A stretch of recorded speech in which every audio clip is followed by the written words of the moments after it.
al, al Congreso por este bello evento. Yo pienso que ha sido de muchos éxitos, de mucho aprendizaje, de mucho conocimiento para nosotros. En esta oportunidad quiero compartirles a ustedes un tema bastante importante, no solamente para la formación de nuestros estudiantes de enfermería, sino también para la parte asistencial, y está relacionado con la fisiopatología de las heridas y el proceso de atención en enfermería. Para esto es importante tener en cuenta que vamos a hacer como un recordatorio frente a la anatomofisiología de las heridas. Y para esto, pues es bien importante empezar con las funciones que tiene la piel en nuestro organismo.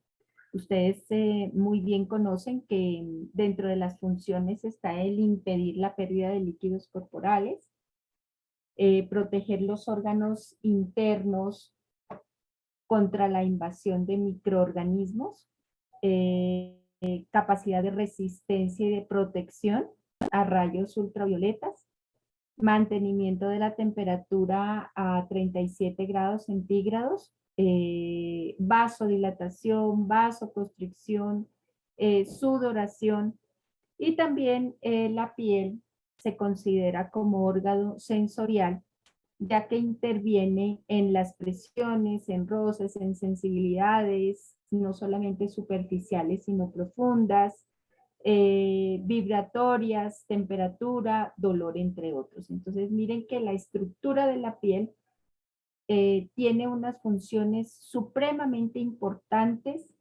para lo relacionado con el cuidado que nosotros debemos proporcionarles a estos pacientes que tienen riesgo de tener alguna lesión de piel.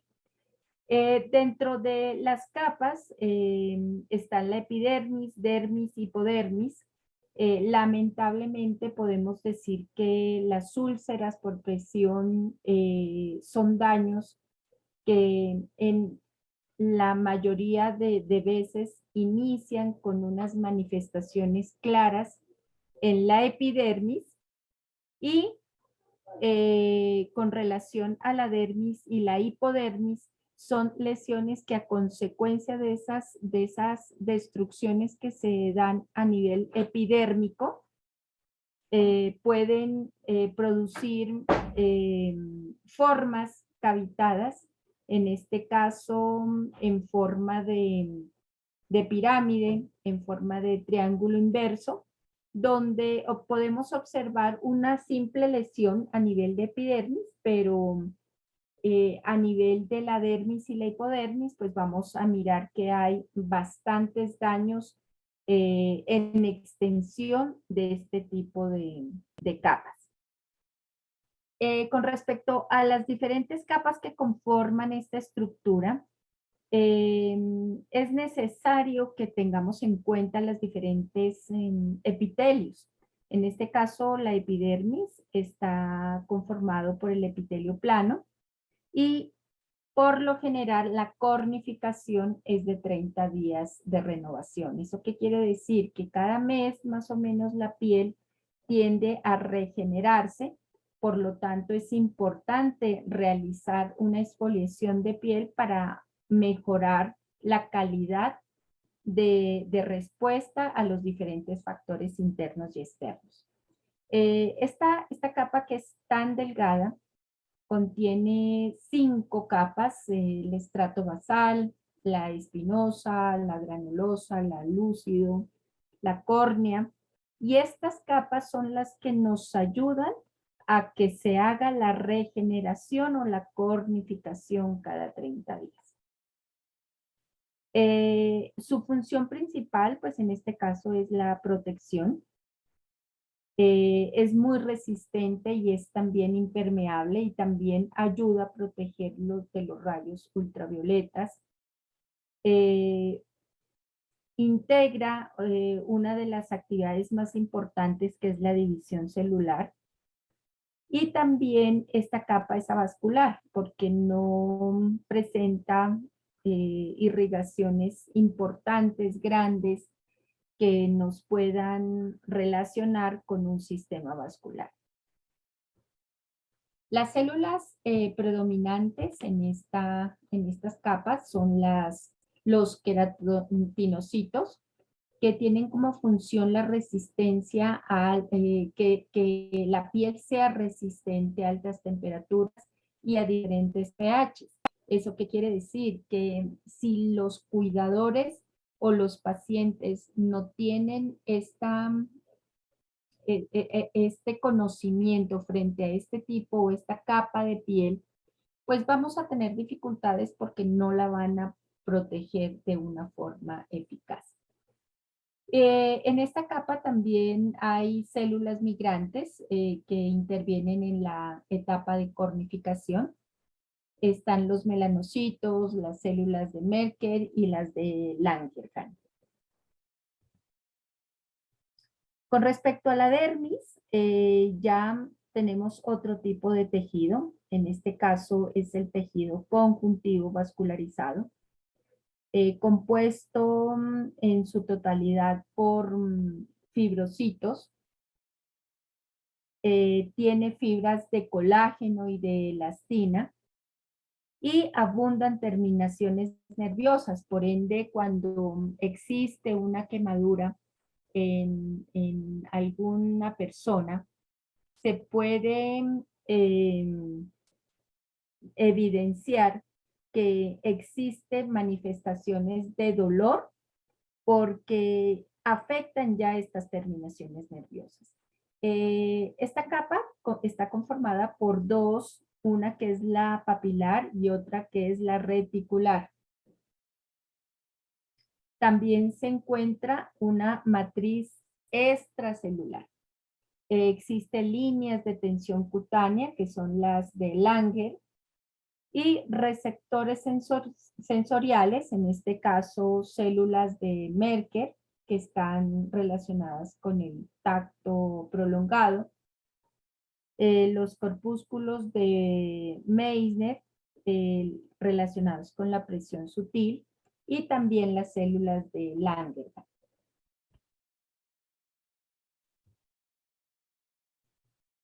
La dermis también contiene fibroblastos, que son los encargados o tienen la función de sintetizar y liberar los precursores del colágeno, elastina y proteoglicana natos. Estas sustancias son las que intervienen en la reconstitución o reconstrucción tisular cuando existen lesiones específicas, en este caso de, de quemaduras, de exposiciones a sol, de depresiones, cuando están los pacientes encamados o postrados. En esta capa también existen células sebáceas, ¿sí? Como las heparinas, histaminas, macrófagos, linfocitos. Y estas fibras se encuentran compuestas por colágenos de tipo 1 y elastina. Y proteínas estructurales, ¿no? Las sustancias básicas no fibrosas están compuestas por proteoglicanos y la matriz extracelular. La hipodermis es el estrato más profundo de la piel, ¿sí? Está conformado por otro tipo de tejido, que es el tejido conjuntivo blando. En este sentido es importante enfatizar a nuestros estudiantes o a las personas que están desde lo asistencial, ya que si no saben la cantidad los tipos de tejidos que conforman la piel, pues es bien difícil que tengan los cuidados específicos para disminuir las úlceras por presión, que en este caso pues son las más prevalentes asociadas a patologías de pacientes con enfermedad crónica. En esta hipodermis también se une la fascia muscular y el periósteo. Hay abundante tejido adiposo, la cual nos ayudan al aislamiento, al almacenamiento y a ser moldeador de algunas estructuras como articulaciones, como estructuras óseas y algunos órganos. Los receptores sensoriales que se encuentran en esta última capa es el corpúsculo de Krause, que está relacionado con el frío, el de Ruffini, con el calor, el Bader-Passini, está relacionado con las deformaciones y vibraciones mecánicas. En este caso podemos decir que una herida es la consecución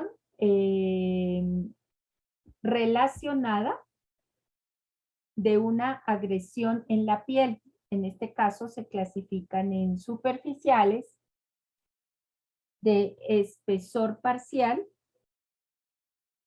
de espesor completo.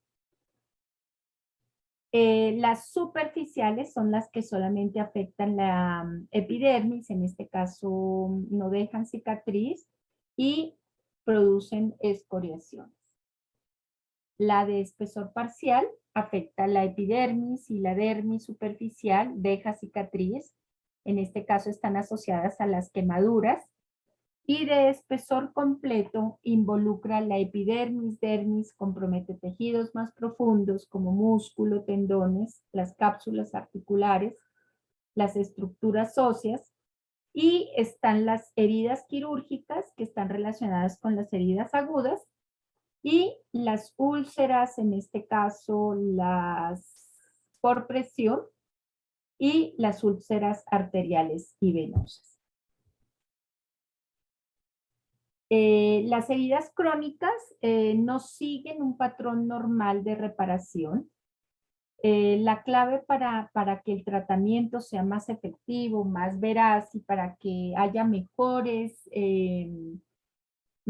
objetivos de recuperar a este paciente consiste en corregir las causas. ¿Sí? Más adelante vamos a mirar qué tipo de causas podemos nosotros ver que están relacionadas con este tipo de producción de lesiones y tratar de que la cicatrización no se estanque en una de los procesos que cada uno de las personas sufre cuando existe una lesión, sino que se pueda regenerar de una forma normal.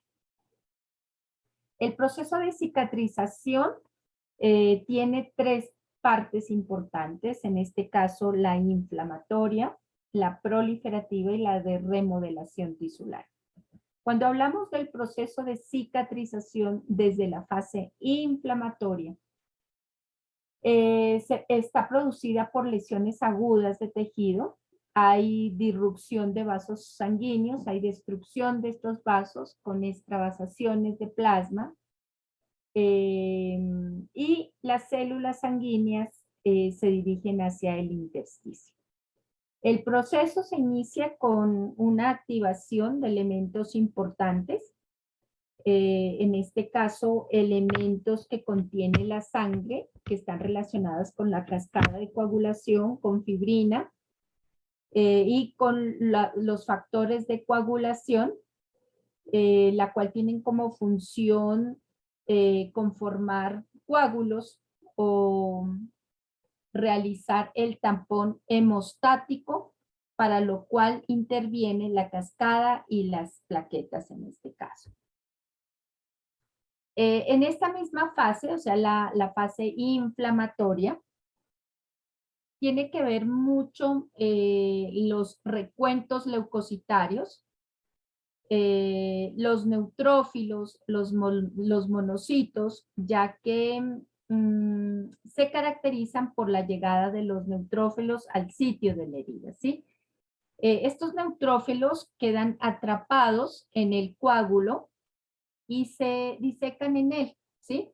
Y los que permanecen en el tejido son removidos por los macrófagos. Entonces, esta es la primera etapa que toda fase de cicatrización de herida lleva a cabo normalmente una persona que tiene una enfermedad o una herida de tipo agudo.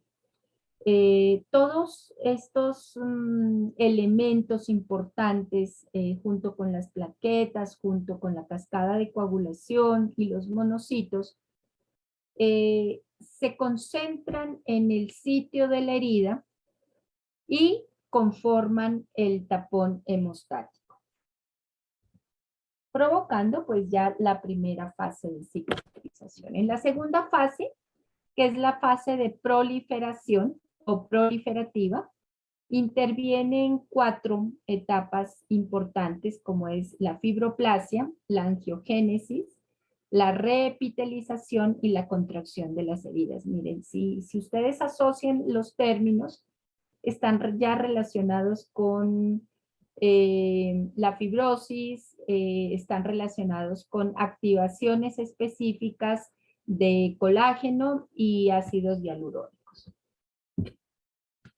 En la fase de proliferación, que es la segunda, habíamos dicho que empieza con una etapa que es la fibroplasia.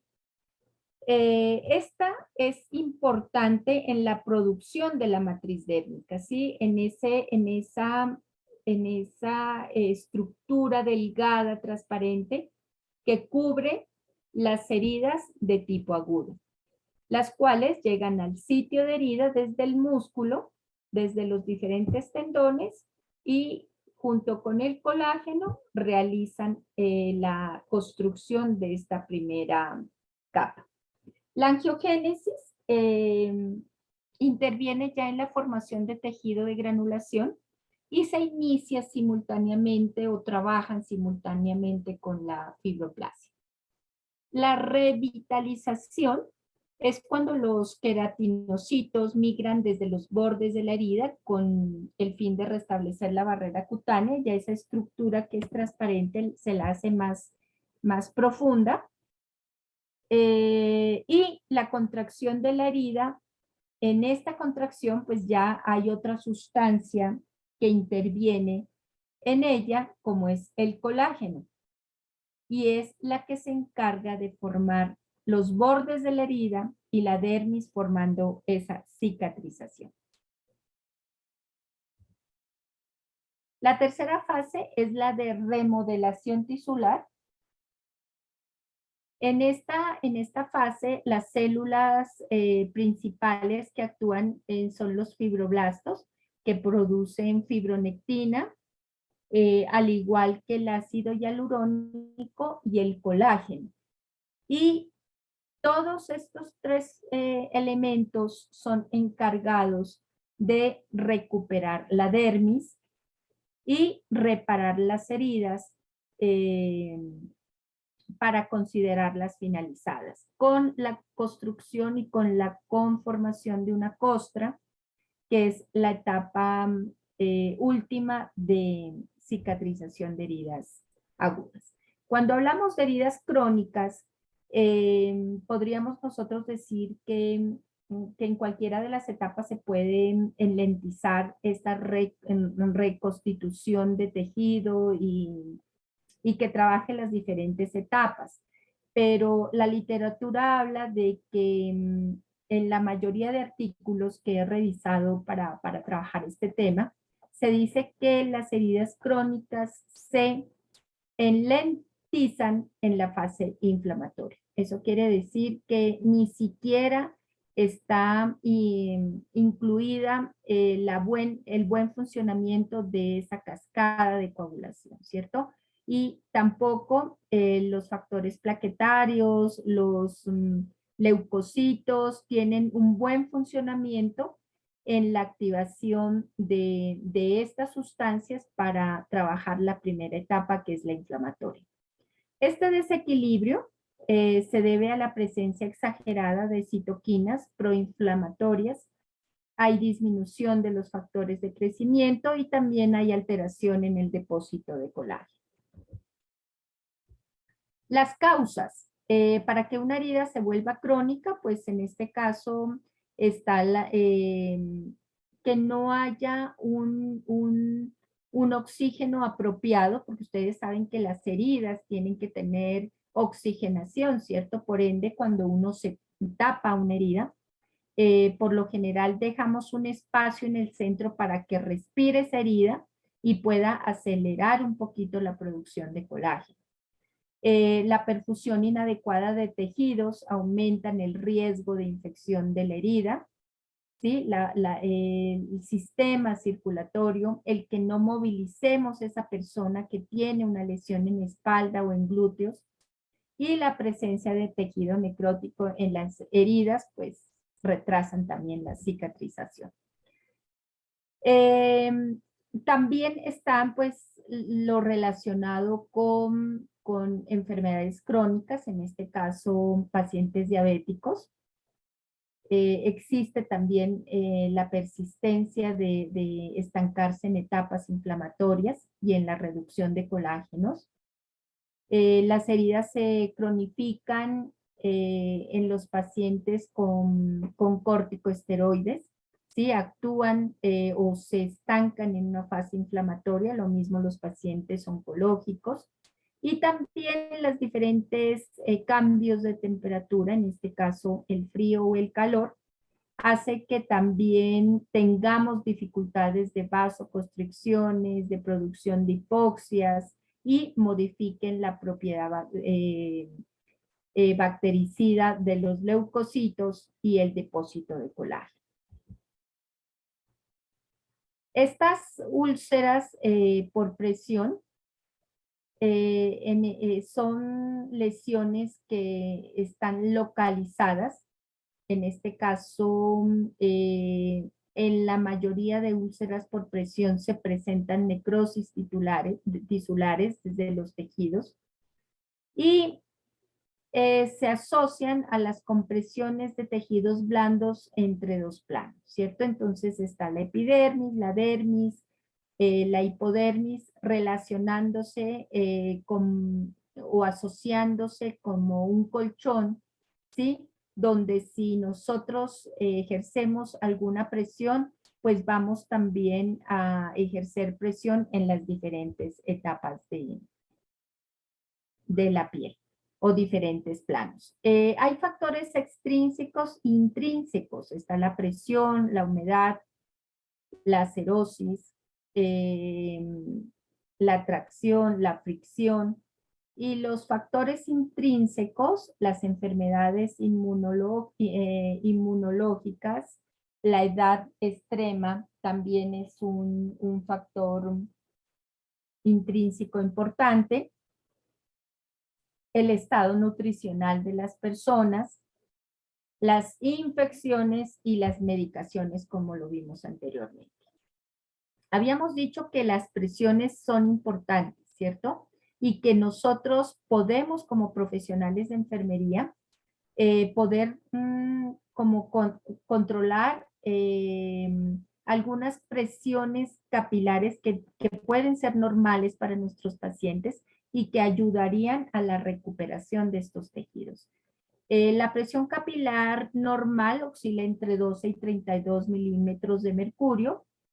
Si aumentamos esas presiones, pues posiblemente vamos a tener riesgo de que se origine un proceso isquémico. La presión capilar normal la pueden asociar o hacer una similitud con una persona sana que pueda moverse y que se calcule el tiempo de cuando una persona sana puede mantenerse en un mismo sitio, más o menos está entre 20, 30 minutos, el cual el organismo mismo exige que haya un cambio de posición del mismo. La humedad también es una barrera, un factor que hace que se disminuya su resistencia y que podamos ayudar a que se presenten estas úlceras por presión. las tracciones y las fricciones que ejercen, por ejemplo, en este caso, con el roce de las sábanas o con los músculos o las estructuras óseas de la piel. También están asociadas a la disminución de la movilidad de las personas, al estado nutricional, ¿sí? Al déficit de multivitamínicos, a la falta de hidratación de la piel, a las infecciones, a los medicamentos, a la falta de exposición a sol, ¿sí? Que hace que intervengan este tipo de factores o elementos que pueden ser muy normales en un ámbito de un hogar donde presentan este tipo de pacientes, ¿cierto? Eh, y que no son informados a los cuidadores principales. Cuando ya nos llegan los pacientes a nuestras instituciones de salud, pues ya el paciente no llega en un estadio 1, sino llega en un estadio 3 o 4, donde ya la pérdida de espesor de la piel o del tejido, pues es mucho mayor. Presentes. Se dice que el 65% se encuentran las úlceras ubicadas en sacro, trocánteres, isquemia, trocánteres, isquiática y glútea, ¿sí? Y el 30% en miembros inferiores, talones y maleolos. Algunos pacientes eran poco visibles las úlceras que se ubicaban a nivel del occipucio, ¿sí? Son más visibles las los del omoplato, los codos, el sacro, ¿sí? O los pliegues interglúteos, pero en estas otras, por ejemplo, los pabellones auriculares, casi las personas no revisan este tipo de partes que son importantes para revisar esto. Eh, las escalas que pueden utilizar no solamente las personas que trabajan en instituciones de salud, sino también como prometer a ese cuidador para que miren o evalúen a su paciente utilizando diferentes tipos de escalas, ¿sí? En este caso he traído la escala Braden, ¿sí? Porque es una de las que más utilizamos en las instituciones de salud y también damos a conocer a nuestros estudiantes.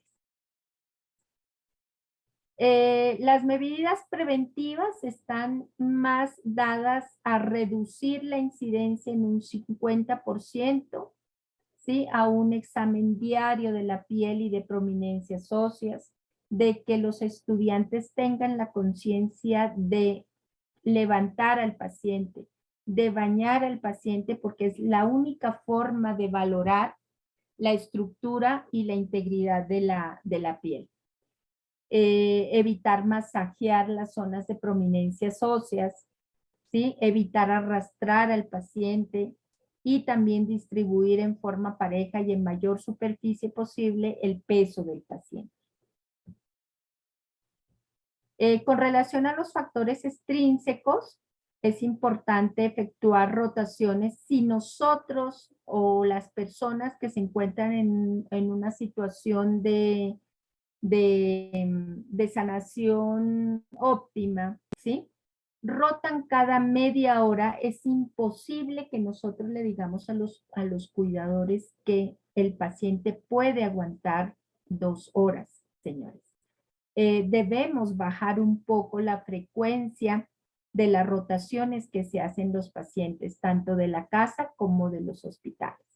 Utilizar almohadillas, enseñarles o realizar talleres a las personas para elaborar este tipo de almohadillas que ayudan a disminuir la presión de las zonas de apoyo. Y si existen pacientes que siempre nos ha llegado en sillas de ruedas, también informarle a sus pacientes o a sus cuidadores que son ya una persona incluida dentro del tratamiento de la paciente, el cambio de movimientos, en este caso también de cada 30 minutos, ¿sí?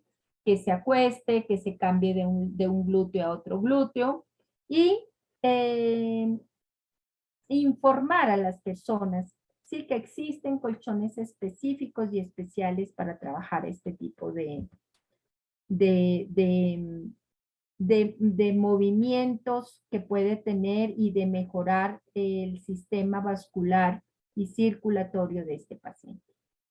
En los factores intrínsecos, importante monitorizar el estado general del paciente, las enfermedades crónicas asociadas y el control nutricional específico para cada paciente. Evaluar periódicamente al paciente, tener esos cuidados generales con la herida según el estadio de la lesión y realizar tratamientos quirúrgicos si es necesario. Los tratamientos locales de las heridas crónicas se trabajan también teniendo en cuenta algunos procedimientos. En este caso está la limpieza de la herida, el desbridamiento de tejido necrótico, la reducción de carga bacteriana, el control de exudado, la cicatrización, la granulación y la reepitelización. Cuando se habla de limpieza apropiada de la herida, se utiliza solamente la solución salina. Se dice que podemos realizar los lavados sin utilizar guantes, sin utilizar gasas, solamente con el guante para favorecer la circulación de la herida en el caso de que se encuentre en la segunda etapa de cicatrización o en la última etapa de cicatrización. Las sustancias yodadas pues están mandadas a recoger junto con los peróxidos de hidrógeno, ya que reducen la respuesta normal de la cicatrización en los diferentes procesos de la herida. Importantísimo tener en cuenta el desbridamiento del tejido necrótico, mirar si podemos utilizar un mecanismo mecánico, uno de los procedimientos mecánicos, si es que el tejido necrótico es pequeño, enzimático y autolítico, teniendo en cuenta algunas sustancias importantes que están en el mercado o las que el médico o el cirujano plástico o el infectólogo está manejando en las instituciones, o el quirúrgico si en este caso pues ya la lesión necrótica pues es muy grande y se requiere controlar y acelerar un poquito el proceso de cicatrización. Tener en cuenta las 4 categorías, ¿sí? Sobre cómo puede una persona reaccionar frente a un proceso infeccioso. Está la contaminación y la colonización, que en este caso los microorganismos en el primero pues son incapaces de replicarse y el huésped se puede defender muy fácilmente y los puede eliminar. Lo mismo la colonización, donde existe microorganismos adheridos a la superficie de la herida, se repliquen pero no causan daño al huésped, sino que funcionan como comensales, ¿no? Más sin embargo, la infección local y la infección, si yo ya son categorías dentro de la observación de la herida, donde nos está manifestando que existen ya síntomas de infección, hay retraso de cicatrización, hay dolor, hay incremento de exudado seroso y hay cambios en el color del lecho, ¿no? Y en la infección, pues entonces ya existe microorganismos y la virulencia de los mismos, pues es bastante alta, ¿no? La cual se puede identificar con un frotis a nivel de la herida.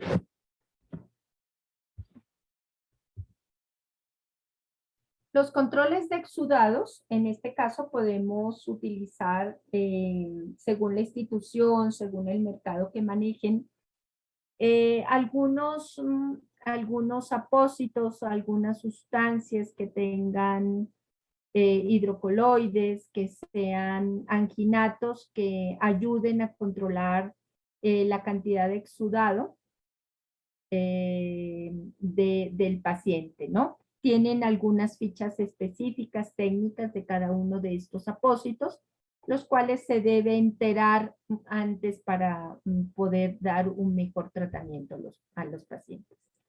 La cura húmeda también es efectiva siempre y cuando utilicemos una sustancia neutra, en este caso la solución de suero fisiológico.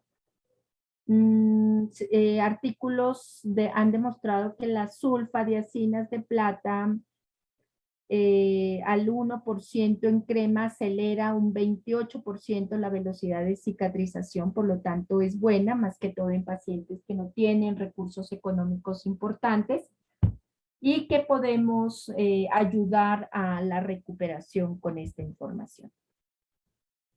La granulación, pues para este tipo de etapa que presentan las heridas, también hay membranas hidrocoloides, algunas más específicas que otras. Hay que tener en cuenta lo ordenado por el infectólogo o la enfermera que maneja curaciones en este caso.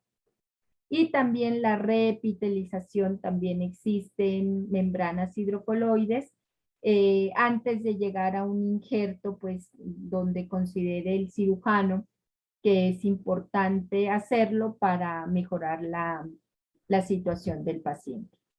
Cuando hablamos de una atención de enfermería relacionado con un paciente específico que tiene alteración de la integridad cutánea, se manejan las 5 etapas.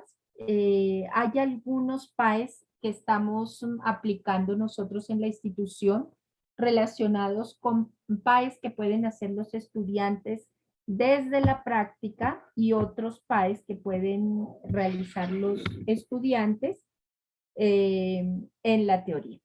Está la valoración, donde exige unos signos y síntomas específicos que responda al diagnóstico que estamos identificando. Para recordar, los tipos de diagnóstico tienen una estructura básica importante que los estudiantes es importante que los conozcan, y la parte asistencial. Empezamos con diagnósticos focalizados, que son los que están relacionados con el problema en sí ya. El de riesgo, que son juicios clínicos en relación con la vulnerabilidad para desarrollar una respuesta humana no deseada, o sea que todavía está en el camino de hacerse focalizado. Existen diagnósticos de promoción de la salud, ¿sí?, que están relacionados con aumentar el bienestar y el actualizar el potencial de la salud humana. Y el de síndrome, que está asociado a diagnósticos enfermeros específicos que aparecen de manera conjunta. Las estructuras, por ejemplo, de un diagnóstico focalizado, tiene que tener la etiqueta diagnóstica más el factor relacionado, más las características definitorias, la población en riesgo en este caso que es relevante, y una condición asociada que puede ser una enfermedad crónica o puede ser algún evento que haga que el paciente presente este tipo de etiqueta diagnóstica. El diagnóstico de riesgo, mire, es mucho más corto. Tiene etiqueta diagnóstica, el factor de riesgo, la población en riesgo y la condición asociada. Si nosotros miramos el anterior, el factor relacionado lo tenemos, pero las características definitorias no, porque el paciente todavía no ha presentado el problema, ¿cierto? La promoción de la salud solamente tiene la etiqueta diagnóstica y la característica definitoria, y el diagnóstico enfermero de síndrome está relacionado con el primero, que es el focalizado, ¿no? Tiene etiqueta, factor relacionado, característica definitoria, población en riesgo y condición asociada. En este caso voy a ejemplificar un diagnóstico de enfermería relacionado con deterioro de la integridad tisular, que es el que presentamos con un paciente, eh, y respondemos a esa estructura diagnóstica de un diagnóstico focalizado, ¿no? En este caso. Deterioro de la integridad tisular, que es la etiqueta, relacionado a factores mecánicos, dos puntos, fricción, presión, manifestados post, que son las características definitorias con la destrucción tisular. La población en riesgo es un paciente de 85 años y está asociado, o la condición asociada que tenemos en este paciente es un evento cerebrovascular. Para trabajar los resultados, también hay que tener en cuenta una estructura, ¿sí? En este caso tiene que tener un resultado el sujeto, el verbo, el no, los indicadores que vamos a evaluar y el tiempo. Esta estructura nos ayuda a personalizar el cuidado que tenemos en nuestro paciente, ¿cierto? Entonces, la meta de enfermería sería lograr ese resultado. En este caso, don José, que es nuestro paciente, mejorará en futuro una integridad tisular, dos puntos, piel y membranas mucosas, evidenciado en una integridad de la piel adecuada, perfusión tisular y buen estado de hidratación a un mediano plazo. Mire que tenemos un sujeto, un verbo, un resultado, un indicador y un tiempo. Importante, nos apropiemos al paciente, ¿sí? Porque existen muchísimas escalas Likert para escoger, pero debemos nosotros asociarlo a algún instrumento que nos aporte la justificación precisa de que podemos utilizar este tipo de escalas más la escala o el cuestionario que estamos tratando. Eh, una condición importante, que coloquen el resultado inicial y el resultado esperado, ¿sí? Está muy mal el paciente, pero queremos, ¿sí? Esperar que haya una mejoría en la integridad tisular desde esta escala A, de gravemente comprometido a una levemente comprometida. Se pueden tomar entonces en los no más indicadores, ¿cierto? Por práctica, en mi caso, solamente solicito dos indicadores importantes que puedan ellos utilizar para poder evidenciar el logro de ese resultado. Está el de integridad de la piel, por ejemplo, en este caso, perfusión tisular, llenado capilar, hidratación. Dentro de estos indicadores, integridad de la piel la puedo yo asociar con una escala Braden, ¿sí? Para que me diga, según escala Braden, por qué este señor dentro del indicador de integridad de la piel está gravemente comprometido, y para que demos la evidencia científica importante para trabajar algunas intervenciones y algunas actividades. Perfusión tisular, se lo ha puesto en 5, miren, pero utilicé la escala de llenado capilar, la cual me dice que según esas características del paciente la podemos nosotros evaluar como gravemente comprometido. Y también evalué hidratación utilizando la escala Braden, ¿sí? Donde me dice que está gravemente comprometido porque el paciente se encuentra constantemente expuesto a una humedad o está muy húmeda el sitio donde se encuentra la herida. Está el NOC inicial y está el NOC esperado. Las intervenciones tienen que tener unas actividades específicas relacionadas al paciente y también hacerlo un poquito más personalizado. Si decimos que vamos a hacer un cuidado de la úlcera por presión, pues vamos a limpiar la herida ¿con qué? ¿Cuáles son esas características de las úlceras? Hay que recordar que hay 10 mínimo características que debemos anotar cuando hablamos de una herida crónica. Observar esos síntomas y signos de infección. No es solamente limpiar, anotar y observar, sino limpiar con qué, anotar qué tipo de características.